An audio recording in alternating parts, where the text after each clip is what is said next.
Tell me how that will not demoralize you when literally everyone around you is telling you the same thing. Now it's almost becoming a generational thing for immigrants. Hi guys, welcome back to another video. It's your girl Somi here again. If this is your first time, thank you so much for clicking, and I hope you consider subscribing. To my OGs, y'all know I love you for always clicking on my video and watching and being a part of my family.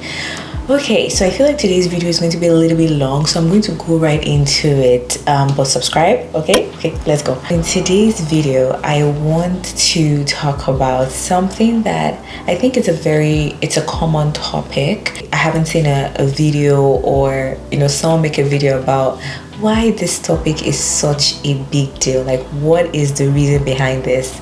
So it's, why do immigrants struggle to get professional jobs in Canada? I know people have loosely said a couple things, right? But today I want to go in depth. I want to really go in and give my opinion plus the opinion of trusted friends and acquaintances, plus the opinions of people that I've had conversations with. Okay, so it is combined knowledge. I feel like I should have brought someone on my channel to have this conversation with me as well. It would have been nice, but yeah, planning out schedules and all of that can be long, so I'm just going to do this video alone, and who knows, if more things pop up, I might bring someone on to have this conversation with me. So let's dive into this. The first, I have a couple things. I don't know how many they are, in all honesty. I just wrote down a bunch of things, so we'll find out in this video how many reasons I'm going to give, and it might not even be numbered because a lot of things, like, I have a lot to say. Okay, so the first thing, I'll start us off light. This is very light. This first thing I'm saying is just lightweight. We haven't gotten into the nitty-gritty details of things. So this first thing is no Canadian experience. Okay, so and this is, I would say, a 50-50 thing. There are a lot of people who don't have Canadian experience, so when they're trying to get into the professional space after immigrating, it can be hard because there are some employers, some, not all, because I know people who have gotten jobs in their field after landing even without Canadian experience in that field. So this, like I said, is a 50-50 thing. It's like, okay, yeah, this can be a factor, but you can definitely walk through it, and I'll give one way that you can walk through it soon. So when people don't have Canadian experience, it could be that the employer might be like, you don't have Canadian experience, I don't know if you can really handle this kind of job here in Canada. Maybe you're able to do it back in your home country, but can you do it here? And when people don't have Canadian experience, they tend to kind of fumble on their interviews. Maybe they're asked certain questions. I know for a fact that when you work with certain organizations, this is getting long already, and I'm just on my first one. Okay, let me catch my breath. I'm sorry, guys. Okay, I know that for certain interviews and stuff, they might ask you questions about Canada, and a lot of people that are not in Canada don't even understand, like, the indigenous people of Canada and all the situation before Canada became Canada. So there's some organizations that that find having cultural agility and understanding of the indigenous culture important. So when they ask questions like that, you might fumble, and then they think you're not ready to work with the organization. So it's a lot of things. Not having Canadian experience is a factor, but I'm just going to focus on the career part of it and not get into like indigenous and stuff like that. So when you don't have Canadian experience, one thing that I know is helpful, and funny enough, I had this conversation with a recruiter once when I was in school, and we did one campus fair like that, and he said to me, a lot of people come in and then they want certain positions in the organization without Canadian experience and stuff like that. And he said to me, get an entry-level job in the organization that you want to get into. Let's say for example you're an accountant, right? You're a senior financial analyst or a senior accountant, and you come in, okay, you want that senior position, you want to get into that level that you were at. Just if you don't get it, and that's who am I to say you're not going to get that job? If you get it, amazing, thank God. But let's just say it's hard to come by. Get an entry-level job. Maybe it's a junior accounting position, maybe it's a senior clerk position, maybe it's something that's not what you want. You can enter that, because most organizations, once you enter their system, then you're able to move up the ladder, because now they know you, now you're in the system, and it's even you that will know when positions become available. That position that you want, that senior financial analyst position that you want, you see that, okay, this person is about to retire, then you start gunning for it before someone externally even applies, right? So, and all this might take a while, but it's also for us to be patient and know that we're going to get there eventually. I feel like I was going to add something there. Anyways, if I remember, I'll put it in, I'll write it. So that's what I have to say about that. So start in an entry-level job and move up the ladder. And even if it's not in that organization, you start with an entry-level job, you're gaining that kind of experience in that field. You can even get a job in another organization if the one you're in is not what you want, right? So I would say to combat that no Canadian experience, be willing to start in an entry-level job in your field, not in a whole different field, okay? So that's that. Oh my God, that was long. You don't make as much money as you think you would. Like, I know people who work at a bank, they don't get paid very well. A lot of this, nice professional jobs, they are not paid well.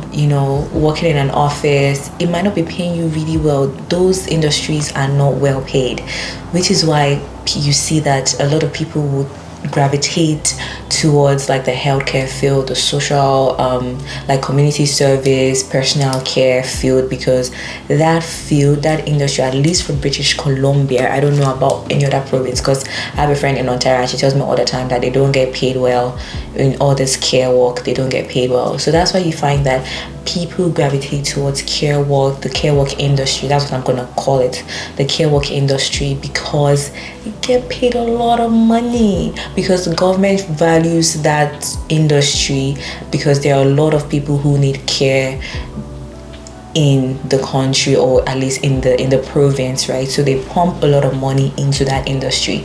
But you see someone who's in the professional setting, who's going to the office from Monday to Friday, 8 to 4, their hourly wage most likely is way lower than the person who's working in the care industry, right?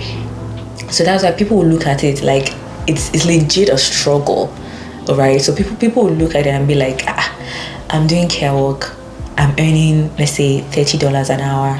Why should I go and work in the bank as a customer service representative or like a financial customer representative, and I'm earning $19 an hour?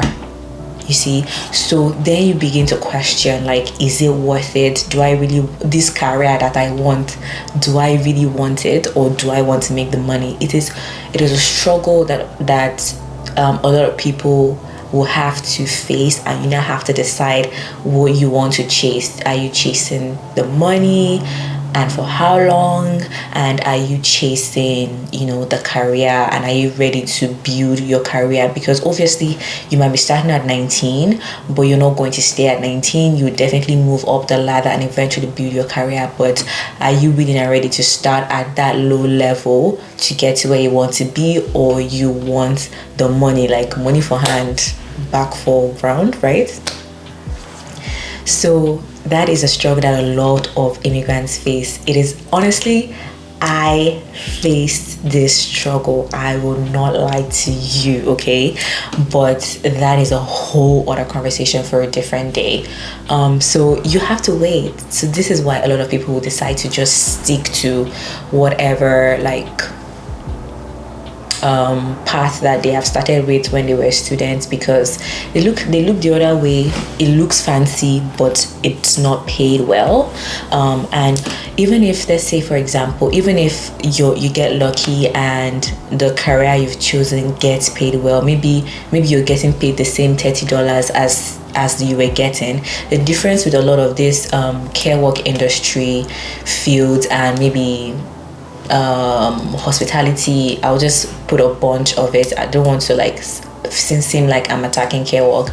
That's just the example I have. You're able to pick more shifts. So but in the professional industry, you have a base annual salary. There's no more, there's no less, right? But with these other industries, you're able to pick up more shifts. If you like work 24 hours in a day, 7 days a week, you can pick up extra shifts. Obviously depends on your organization, right? And you're getting more money. But here you have standard pay. There's no, hey, I feel like working on Saturday, let me pick extra shifts on Saturday to get extra money. You get what I mean? So it is a dilemma that a lot of immigrants face, and you just have to decide what exactly you want. Jesus, I'm so scared. This video is going to be long. Okay, so the next point I have is the fact that a lot of immigrants can't deal with the lack of diversity in the industry. And I'll give an example. I literally met someone recently who told me, he was working for a really good organization, but he was the only black person in the office. He couldn't handle like the lack of diversity. And obviously when you're honestly, let me not lie, I faced it too, but let's not even get into that. But like you're not able to handle the lack of diversity. You go into this space because a lot of immigrants are not in these professional settings, they are in the other industries. So you don't see a lot of people that look like you, talk like you, act like you to a certain extent, right? So you go in there, you're seeing a race that you can't relate with, you can't really vibe with the people that you work with, you're almost isolated, you feel like you don't belong. I was having a conversation with this person, he couldn't, like, it was hard for him to show up and show out. He became really timid because you're in an environment, even if they might not have anything against you, but you're in an environment that's not, I think it also boils down to personality, to be fair. Like if you're a quiet introverted person, it might be harder, but if you're an extrovert, you like to really chat and talk, it's easier to adapt and get along with people that you're not used to. But like I said, I had a conversation with someone who just couldn't handle the lack of diversity. Like he was the only one. It felt awkward, it felt isolated. Plus, like I said, there were other factors in the organization which I'm going to add to this. There was racism. So personally, I have never faced racism, at least racism that I've not been aware that someone is being racist to me. And if you not tell me your true mind, it no happen. So basically, I have never experienced racism here in Canada, but I have heard people who have had experiences with it. It's not in my place to say if it's a thing or not in the professional industry, but with this person's personal experience, there was a lack of diversity.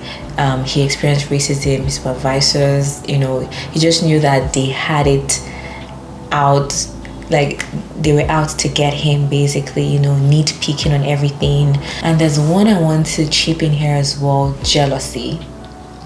You see, this topic is very dicey. So I find that a lot of immigrants are into education. They want to further their studies, they're getting their master's degree. A lot of us come here for master's degree or postgraduate degrees, but it's not very common in their, I don't know if it's in their culture, or not a lot of Canadians or Caucasians, really pursue a value. Correct me if I'm wrong. If you're watching this and you're Canadian, correct me if I'm wrong, but I find that it's not a common thing. Education is not a big deal. And then you have this immigrant who's coming to the organization with all these credentials and all of that. This was a factor for them not feeling comfortable in the environment that they faced. Okay, I'm not going to mention that lightly. So I just mentioned racism, lack of diversity, and jealousy. Just hold that in one. I don't have much experience in that, but I decided to share that because I know that people have had those experiences. Now, this one I'm about to say,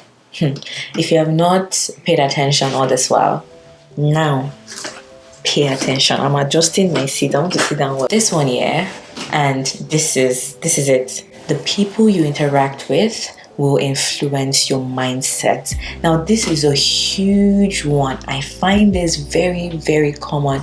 It has happened to all of us, So now this is why I feel like, now let me just rant a little bit. On social media, you see people, laughing at YouTubers or content creators that are talking about, life in Canada, life in UK, this is that.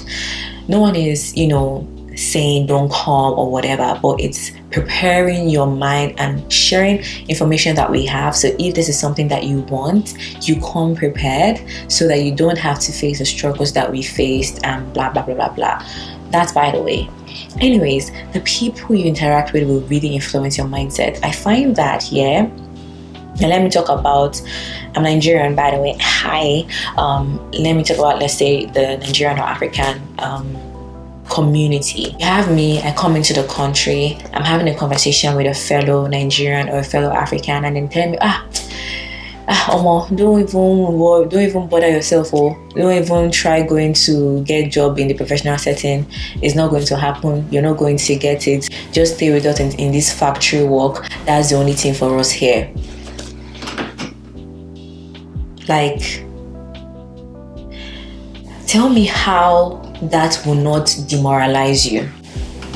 Tell me how you'll be confident to go and be applying for professional jobs when literally everyone around you is telling you the same thing and you see it, right? Because these people come, they are told the same thing, they now stay in that place, they now tell people the same thing. So like everybody you are seeing is now in that space, and then you believe and think that there's no room for me in that order in the professional setting or for what I want, right? Because everyone around you is talking about this thing. Everyone around you is saying it's not possible.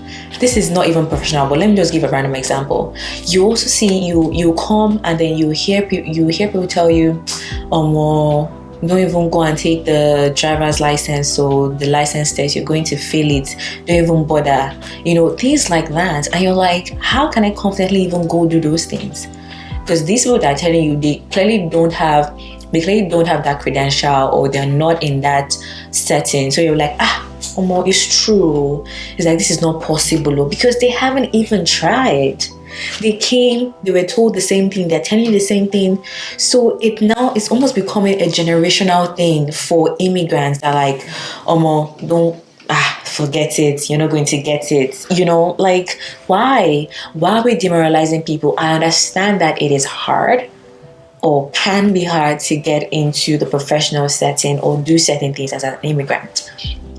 But when you just demoralize people and make them feel like it is not easy, it's not something that they can accomplish, like, it's sad and it's unfair. So that is why, and obviously there's that, but as individuals, we have to then prep our mind, we have to work on our mindset and know that, okay, I'm hearing this, but I'm not going to let it bring me down. I'm not going to let it demoralize me. I'm going to still go for what I want. And that is if it's what you want to.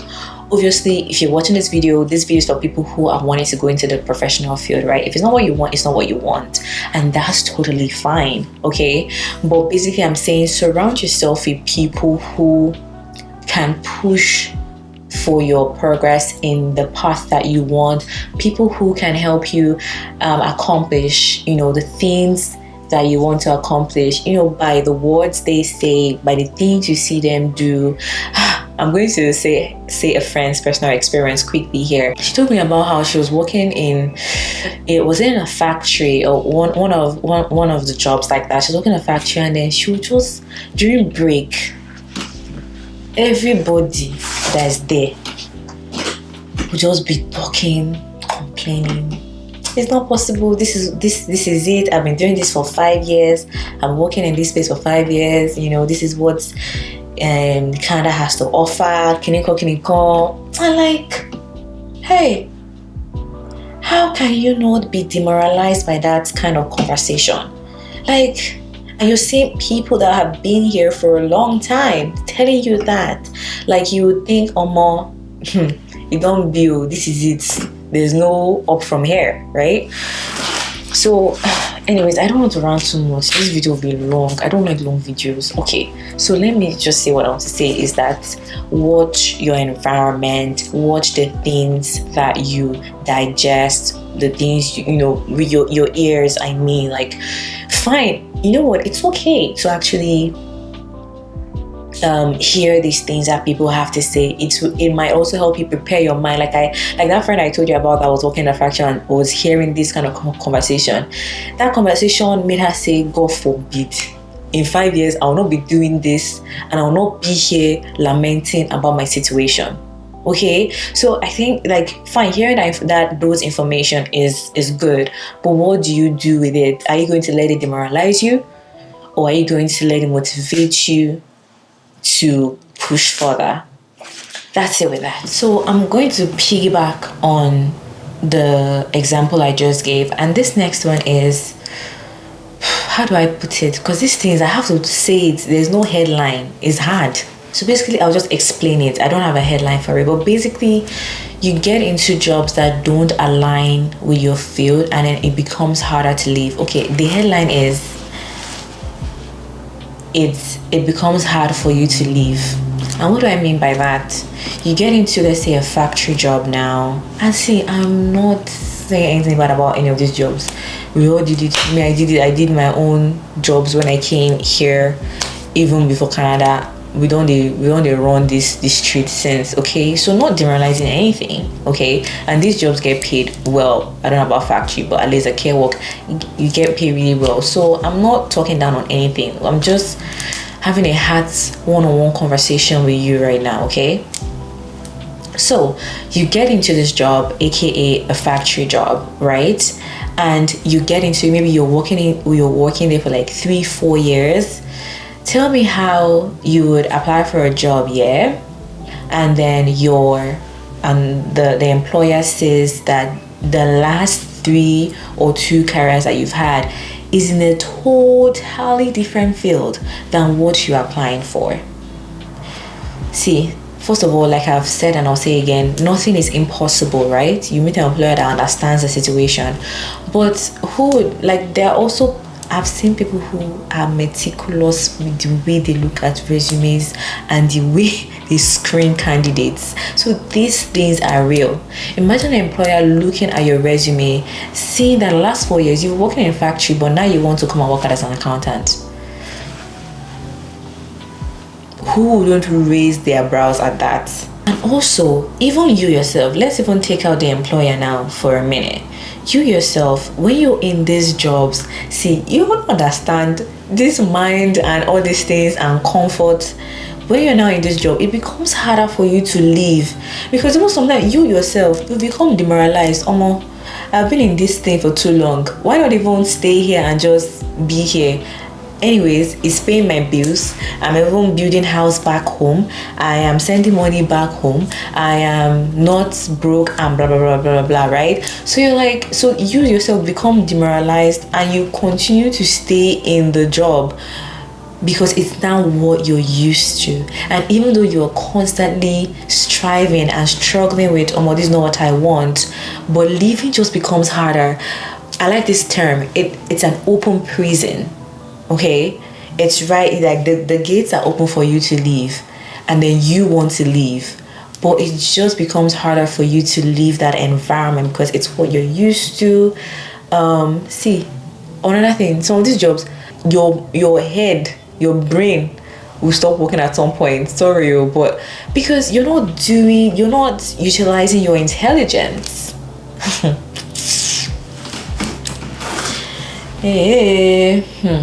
I don't tire. But anyways, I hope you understand my rant. And then going back to the employer saying that for the last 4 years you've been doing something totally different. How can they really trust that you still possess the skills that you claim to possess? Right? So all these things end up adding up. I'm not saying don't do it. At the long run, you know what you want for yourself, and you have to start from when you land and start planning. Maybe I'll do this for this number of time, and then don't let that time come and then you now become comfortable, or you now become demoralized, and then you're not, you know, going ahead with the goals that you had for yourself. You feel me? Okay, let's relax. You know, we have been ranting. Now let's go into something more casual. Okay, it's actually not casual. I think it's serious. I have personally, and you will begin to know why I'm beginning to talk like this. I personally not had this experience before, okay? But your accent plays a role sometimes in you not getting a professional job. Okay, I'm joking. But yeah, accent. It's a thing. Seen it, heard someone's experience, it's legit. You know, you go for an interview, you're conversing with the employer or the hiring manager, and then they can't understand you. They might mark you down for that. Like, it's not fair, right? It's not it's discriminatory for sure, but no one's going to write down that the reason that they didn't employ you was because of your accent, but they would know that the reason that they didn't employ you was because of your accent, because I couldn't really understand him well. That might pose a problem with him attending to customers, or with him, you know, speaking with directors or people in the organization. It's a sad reality, but see, fact remains that it is a huge possibility to still get a job even with an accent. But I just wanted to put it out there that it is a thing. Sad reality. Yeah, it is what it is. Okay, I feel like I've almost done my shit from all this talk I've been talking. So I think this is the last one that I have. Let me just confirm quickly. Let me look at my notes, because I wrote down things on my phone. Yeah. Okay, finally we're at the last one for today, and that's if I even post this whole video today. So this is lack of networking. And hear me out. You know, fine, in my videos I've always spoken about, you know, networking, going for career fairs, going for networking events to meet people and stuff like that. But I want to target something else right now. Lack of there's a way a friend of mine put it. He said cold calling. Lack of cold calling or cold emailing. And when you say cold calling or emailing, you don't know these people. You see the recruiter's email on the website, email them. Even LinkedIn, like you see, you see someone who's working in an industry that you're striving to get into, or maybe the recruiter of an organization. Send them a cold message, not like a rude message, right? That's just what it's termed. Cold call, sell yourself. You know, message the recruiter, message the person that's in the same industry as you. I see that you're an accountant as well. I'm also an aspiring accountant. I'd like you to give me an advice on how I can get into the field that you're in. You know, things like that. You know, message people, whether it's just an individual or it's a company or a recruiter. LinkedIn, emails, sometimes phone calls. You know, obviously not personal phone calls, but like maybe the company phone and stuff like that. Like why not, really? Like, the most that they can say to you is Ogene, no. And most that they can do is not reply your message. It's as simple as that. And you don't know, sometimes it just takes one. It just takes one. It takes one person to respond, one person to pick up the call, and boom, you're on your path to a career that you love. So cold call, cold message, cold email, it's okay to do that, you know, especially on a place like LinkedIn, or as long as it's the professional setting, as long as you're not bombarding someone's personal phone, right, or personal email. It's work email, or it's the recruiter. That's their job. They're supposed to recruit, so it's not a big deal. People get their jobs here that way, so there's nothing wrong with it. Okay, so that is, oh my god, that is all I have to say about this video today. Okay, I have poured out my heart, I have shared what I have to share, and please, like I have said, and I'll say it again, I am not looking down on any industry. Not at all. Not me, because I totally understand it. Totally understand it. I feel like one day I will share my whole work history with all of you. So see, it's not, I ain't demoralizing it, but I just know that it's a struggle that people face. There are people who want to get into this industry but don't have the information and just keep spiraling down the wrong path. Okay, so that's it for this video. Thank you so much for watching. Please subscribe to my channel if you haven't already, and I will see you in my next video. I told you people that I have content for you, people think I'm joking.